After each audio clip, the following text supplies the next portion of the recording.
ชูสั่งในแม่เลยบ่สั่งไม่ได้ไม่ได้ชูสั่งเองไปมันภาษาไงเป็นภาษาไงสิงคโปร์ว่ะชิบหายโหดเขียน เยโมในแม่โอ้ยลูกซองไอ้สัตว์เอาเก็บไปเลยอ๋อโอเคพวกกูเฮียอาชีพน้องอาชีพ โคตรโกงเงี้ย กูซ่องทองกระบอกเตรียมซับ ที่น้องขอทองหน่อยน้องผมจะไปซื้อปืนครับ บัวให้กูไปขายเอา ยุบยุบเลยนี่มึงมาซื้อทาน ไอ้เหี้ยซิดกูไอ้สัตว์ ไปซื้อทานดิทานอยู่ใส่ อ่ะ อยู่นี่ ร้านขายทานนี่ไงร้านขายทาน มึงก็สอนกูเล่นนะนี่ โตมากระดาษไม่ต้องเผานะ พวกเราอะ พร้อมกัน1,500ไปเลย หมู่บ้านนี่นะหมู่บ้านนี่นะไปหมู่บ้านใหญ่นี่เดี๋ยวกูยิง แนมเอาตัวแนมเห็นแนมเห็น มึงเล่นบ่อยทันเลยวะเนี่ยไอ้เหี้ย ขมือขมือ จอดยาล่าขายยาเพราะว่ามันยิงเลือดเองบ่ได้ ร้านดูดยา มันมียาไม่เห็นดิมันจินรอล ไอ้มึงยิงไก่ยังวะไอ้พี่เชฟไม่ ไอ้ตีกู ซอมบี้มีปืน มีเที่ยเลย เพื่อน เว้ยเสียเวลา เอา ไอ้สัตว์เรื่องเที่ยเลย เชี่ยมึงไม่ยืนบังกันใช่ไหม เบียดกันนะเบียดกันนะ เชี่ยเรา พร้อมนะ1,500ไปคนขับ ไม่ยังไปสิตายอ่ะอ๋อผมเห็นตกใจ เดี๋ยวมันรีบอะไรนะเว้ยสูระวังนะ นี่ละเดี๋ยวกูปั๊บภาพเดี๋ยวกูปั๊บ อะไรโคตร โอเคปั๊บ เป็นเบนดิตนี่เหรอ ไฟเล็กกับกูไหมไอ้สัตว์ ไปเลย ไก่แล้วมึงควายเล็กกับกูไหมอ่ะมาดีอ่ะ ไปหลอกควายขี้อะไรไอ้สาร ต้องจอดไปเลย โอ้เหี้ย ทีมภูมิไปแล้วภูมิลงภูมิตก ไปล่วง ตีกันเองแล้วอ่ะเขาตีกันเองแล้วอ่ะ กูไม่เรียกการสารร่มเลยสัตว์โคตรคุยครับ เจอแล้วมวยบ้ากูอยากปัดไอ้เหี้ยว่านอนวันกูไง โคตรคุยครับไอ้เหี้ยนี่ ป้อมปืนนี่สัตว์แต่บ่มีกระสุนนี่สุ อุ้ยไอ้หวนไอ้เหี้ยกูอยากได้หวนไอ้สัตว์น้องเอาไปน้อง นี่สัตว์เก้าอี้งูนึง เฮ้ยเก้าอี้กู นี่ทีมตัวอี้ออกมา ไอ้เหี้ยนั่นแหละกูไปน้องไอ้เหี้ย เชื่อ แล้วบอกยังบ่มาอยู่เลยว่ะครับมัน มาเลยมั้ยนั่งบ่ได้กูไม่ด่าโย่ ลูกบอลมันเดียบตาไอ้เหี้ย แม่งมันบ่เอาดากไปกู รอบิ๊กน้อยคำดาว คนเพื่อนตัวเอง ไอ้คือบ้านก็เบิ่งมาเอกไปละ เฮ้ยมึงก็พูดได้ เก้าอี้กู เอาคือบ่ เรียบร้อย ไป เอ้ยเข้าบอยดิขวามืออ่ะนี่เข้าบอยดิ แต่ว่า เนี่ยจัดผมจัด โคตรไกลสัตว์ แม่ทำยิงหน่ะไม่ได้มากไอ้เหี้ย ดูมา กูถึงมาตายกันชิบหายแล้วกลับสู่ เนี่ย ไอ้เหี้ยมาป่าตัวใหญ่มาจบเลย ไป มันโหดนะเว้ยโหดเหี้ยนี่เฮ้ยอย่าเพิ่งไปดิ ไปแล้วบ่ เอาเลย ไปเลย เล่นไปดิเล่นคาร์บอยดิ บ่เอาแม่ง ย่ากูได้ซบมันหวายอ่ะดิ ไปหมู่บ้านเลย โดนไก่เวลาหัวเขาบอกได้เดี๋ยวเขาบอกยุดเนี่ย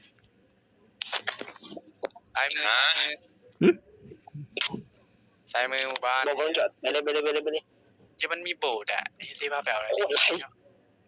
กูยี่หลายใช่ปะอย่าจอดเลยหลายพวกอย่าจอดเลย เจอแล้วกูยิง ได้ยิงไปดิ สุบฮามาหลายอะไร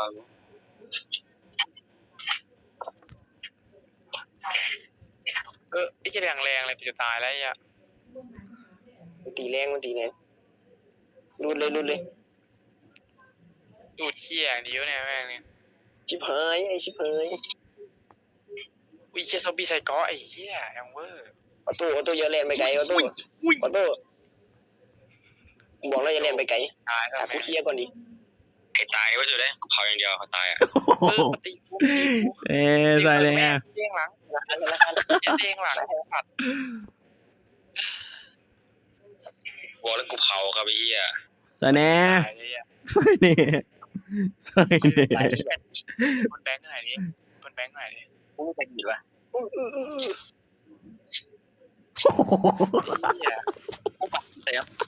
กูยอมเหี้ย เอากูไม่แบนเดดไอ้เหี้ย เฮ้ย เป็นอย่างไรเป็นอย่างไรลุงอย่างเหี้ยไอ้สัตว์ตายแล้วไงไอ้สัตว์ตายตัวสิ มึงแข่งตึงนี่ได้ยังไงวะ ไอ้ไม่ปืนใหญ่นะถ้าใครไม่ปืนใหญ่นะกระป้อมปืนไหม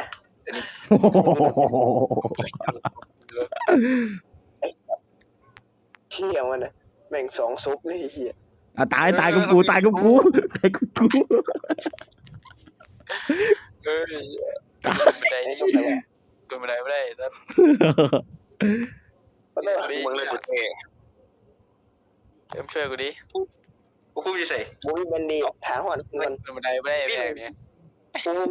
เอาน้ำมัน กูมันใส่บักพุ่มว่ะกูมันใส่บักพุ่มเบิ่งเลือดบักพุ่มดิ ไม่เขียนมาแล้ว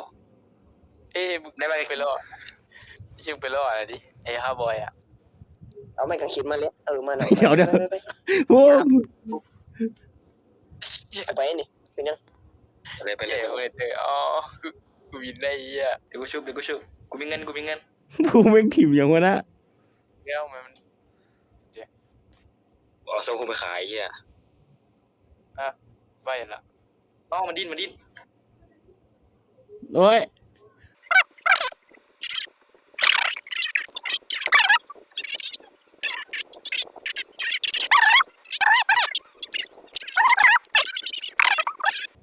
คาเต้มียาคาเต้ เฮ้ยนิ่ง กูเองยังวะบักพุ่ม คือไม่ดิ ไม่เกิดเลย ยา เหี้ย ชุดเลยตัว ยาดิขอยาดิยาดิ ขอยาดิมีเงินจังบาทไอ้เต้ซื้อปืนให้กูดิยังเงินมันใหญ่เยอะเลยว่ะ เอานี่ไปดิช็อตกันนี่ กูมีเลือดแต่บุ้มีกระสุนไหนเด้ มีตัวปะ ทุกคนขึ้นรถ ตอนนี้กูขายมาปลา คนขึ้นรถทุกคนขึ้นรถเช่าแล้วไปบุ้งหมู่บ้านรวดเดียวหมู่บ้านเลยกูโบแวะจอด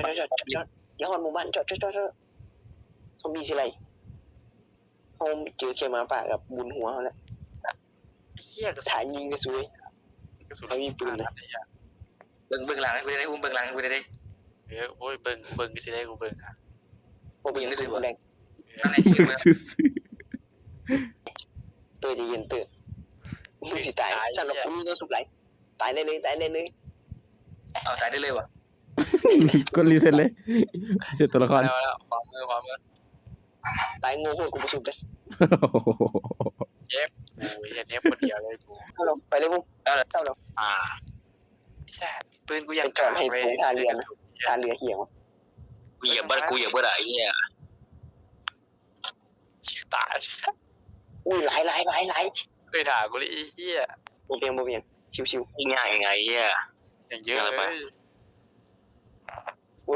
กูเข่าหลัง โคบพี่เต้กูดูอยู่ กูอยู่นี่ ครบ เฮ้ยแม่งเดี๋ยวมาไอ้เหี้ย อุ้ยเชี่ยโอ้โหอุ้ย เต้ เหี้ยเลยรู้ว่า โคตรของ มันจะพั่วไอ้เหี้ยแน่ แล้วเต้ดิซุนกูเบิร์ด มึงซองกูยิงเลยไก่ก็ตายไปไม่ธรรมดา เต้มันเต้มึงซอยกูเนี่ย เฮ้ยเดี๋ยวทำไมกูขอเตอร์เพื่อนเลิฟขอในเพื่อนเลิฟขอบคุณครับ เอ้ยเต้กูได้ทองเนี่ยมึงยิงซอมบี้กูดิกูได้แอนทอง นายไปรอมันนี่ตัวนะ ยิงกูได้ดิแก ทีเอสทองคำว่ะ เดี๋ยวกูเก็บเป็นเดทกันไอ้เหี้ยกูรวยแล้วจบเนี่ยเจี๊ยบเนี่ย ยังมากคือดีเถอะวะ ไอ้เหี้ย พู ภูมิเป็นอย่างเก้าอี้กูนี่ภูมิ มึงเห็นได้เก้าอี้ไปเลยนะกูเอามาให้นี่นะ ไปถือเลยเอ้า โอ๊ตเอาไปเผาละ เหี้ย ขอเก้าอี้นะ สัตว์ มึงเดี๋ยวจะมีกวงมา อยู่ ตี เหี้ย เขาคือเรา ไป ขอเก้าอี้คืน เหี้ยภูมิกล้ากลัวไปทีมของมันไปเนี่ย เต้ถ้ากูระเบิดรถมาสิพังอยู่บ่ ปืนนั่นปืนชุดนั่นปืนจอดไปกู ภูมิ เหี้ย เจ้าที่ไม่ได้ ภูมิถือท็อตให้กูแน่ เจรัน ถือท็อตให้กูแน่โอ้ยถือท็อตให้กูแน่ เหี้ยมันมีกระสุนลูกซองแล้ว ถือไว้น้ำกัน ลูซองเหี้ย ซองไอ้น้อง ไปน้ำกันนะเขาไปน้ำกัน ได้พุ่งมาถูก อย่าเพิ่ง เอาดิ มึงใส่กระสุนเอาบูม เอาเฮ้ยเล่นเฮีย เหี้ยเอ้ยไม่ได้ดิเหี้ย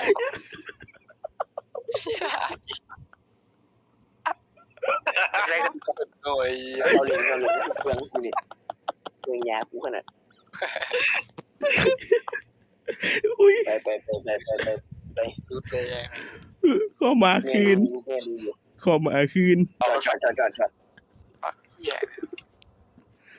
เอี้ย โอ้ยเหี้ย เต้ซื้อระเบิดให้กูแน่ ซอมบี้มือปืนขายอะไรวะ อุ้ย ครับบ่ได้มันก็แค่ซอมบี้ธรรมดาที่มีปืนแค่นั้น เย้ย กูได้แล้ว กูเบิดเลย เหี้ยเอาลูกซองแล้วไม่เล่นเลยอ่ะ เขาไม่ได้มีซองนี่ เล่นไปเลยตอนฝากเดี๋ยววะเอาสองกองไอ้เหี้ยซื้อไรเฟิลก่อนไม่พูดมึงใจดีเอาไอ้เหี้ยซื้อกระสุนในกูอะ ไอ้เหี้ยกูเห็นแต่ลูกซองแม่งตั้งแต่อาชีพมันนี่มาเลยลูกซองมันยิงไก่แห้งสำไรฟืนไปเลยคนครับอยู่ใส่ดิ เอามีไป let's go 8 โมงแล้วสู เหี้ย ตรงหมู่บ้านเลย ไอ้เหี้ยเอาของที่ว่าจะเป็นออกไปในเหี้ยออโต้มึงโดดออกไปดิน้ำหนักไอ้เหี้ยน้ำหนักรถแม่งอีก กูยืนซื่อๆของกู จบเต็มรถสมัยไอ้ ไป เป็นจุดบัตรไอ้เหี้ย กูยิงตำรวจอยู่ มึงเคยกูตอนกูหวายมึงเอาเลย ไอ้เหี้ยมึงได้ไหวกูได้ละเหี้ยกูล็อกของเลยวะโอ้ยสัสกูล็อกของได้ไอ้เหี้ย ไอ้เด็กกูได้ เป็นข้าวบอยจอดของตัวให้ปืนแล้วปืนยิงมาสู กูได้ไหวกูแล้วแม่งไอ้ ยิงขวา เอามือ ยิงข้าวบอยไปเอามา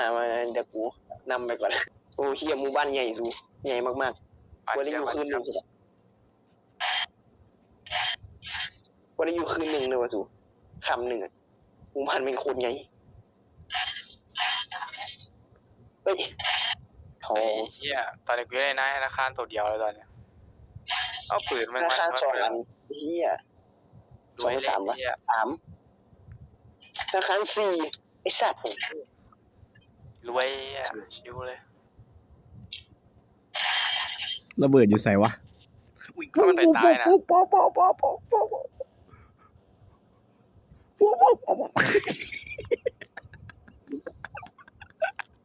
ใส่แน่เอาเธอตาย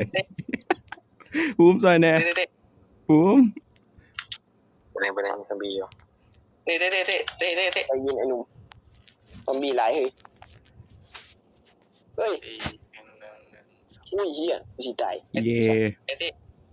วัดที่บ้านตัว ตายหรือยัง พูด เต้มันมาเต้ภูมิยิงให้แน่ภูมิข้างหลังภูมิยิงหลังให้แน่ เจอของโคตรกากเลยเว้ยเหี้ย ตอนเหี้ยกระสุนกูโต๊ะไอ้เสือ เหี้ยไหนวะเอ้ยกูมีธนาคาร2 อันนะ3 อันนะยี่ต้องกลัวซะนะ แพงโคตรง่อยไอ้สัตว์ธนาคารนี่มีเงิน2 แทง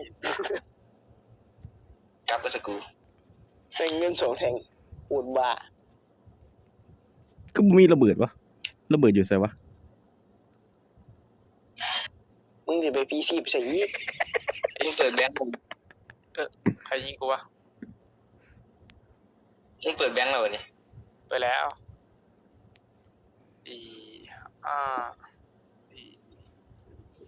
มาเอา เฮ้ย หลับมาได้อืด เตะยิงให้ภูมิยิงไงแน่ภูมิยิงไงแน่ภูมิ เอาบักเต้มึงเขี้ยบางกูมาใบหนึ่งเนี่ยเราไปโอ้โคตรกากเลยอย่างนี้เงิน2 อันเลย ธนาคารสีกูมาก ช่อง อุ้ยหวย ยิงดังไง ยา กูช่อง3แห่งโอกาสเลย โอ้โหเหี้ยแม่งกูมีอะไรเลยไม่กางเขนเนี่ยมากวิเศษปะเนี่ย ไอ้เปิดไว้เลยเนี่ยไอ้เหี้ยโหลดเบิ้ลเลยไปเบิ้ลเลยเหี้ย กูเนี่ยเอาไปละไอ้เหี้ยซิลเวอร์กับทอง เอามา เฮ้ยกูเจอป้อมปืนเคลื่อนที่มาเตอ ไหนวะแล้วคือตัวตัวเบื่อตัวเรื่องไหน มันสามารถเอ็นป้อมปืนเคลื่อนที่ได้เว้ย เดี๋ยว คือสิ่งใน จะสิ่ง ตายไปเนี่ยไอ้เหี้ย มันคือเอาไฟแช็กมา นี่ ไม่คือเอาไฟแช็กมากูย่าน ชิบหายแล้วกูเลยกำรถ เอ้ยภูมิขอไฟแช็กภูมิขอไฟแช็กภูมิขอไฟแช็กภูมิขอไฟแช็ก ประหารสีเลือดอยู่ สีแดงไอ้สัส กูพันยารออะไรยังไง ชิบหายหมดแล้ว ต่อว่าออกแล้วต่อว่า กูว่าจอดเยอะกับพี่ผมดังกันซื้อยูใส่ปะเนี่ยไอ้เหี้ยอะไรเกิด จอดอยู่กับที่มาแล้วตามทันนั่นเนี่ยไอ้เหี้ยว าร์ปได้ไอ้เหี้ยเว้ย มันวาร์ปได้ มาได้ บนยังหนีเฝ้าหนี เอ้า แหม กูตกบักแกชัด โอ้ยทรงพระเจริญกูสิตายแล้ว สู้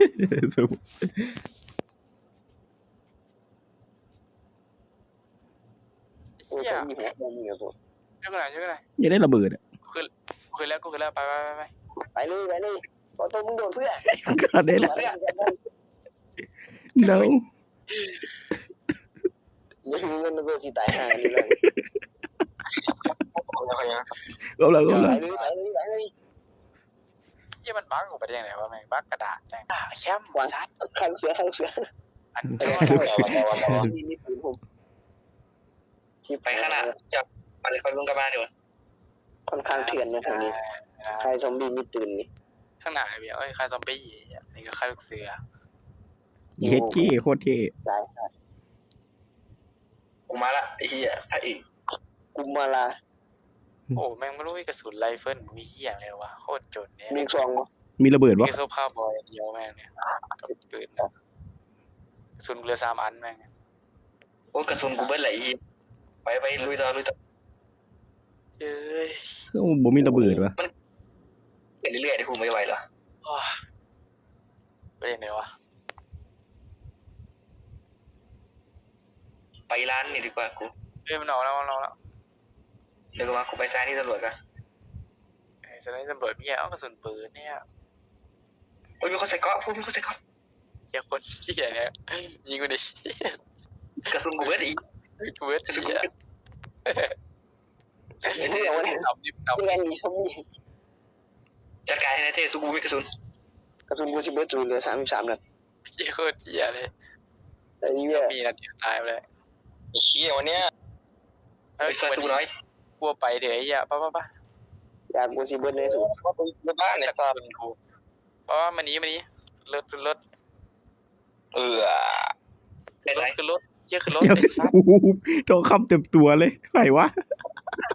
เชี่ยอุ้ม ตัวเมียครับตัวเอาพันกูดิ ทองคำเต็มตัวเลย เดี๋ยวกันนะสุดปืนกูเลย ไอ้หอย รถเก่าใช่ไหม กูไม่รถหอยกูไม่รถ